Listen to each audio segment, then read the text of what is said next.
Hi guys, welcome to the channel. In today's video, I'm going to show you how you can order things under $10 on Temu. So first you need to do is to search for the Temu. Click on that and I'm going to search for Kit twice and click on search. So once you're done here, you can see items that are not under $10.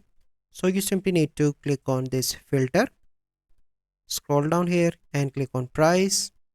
And here you can see filter $4 to $9, 9 to 30. So I want minimum $1 and maximum $10. And then you need to click on show results. And now you can see items under $10. Here you can see. So this is the process. I hope you find this video helpful. If you find this video helpful, must like this video, subscribe to our YouTube channel for future videos. We'll see you in the next video. Thank you. Have a good day.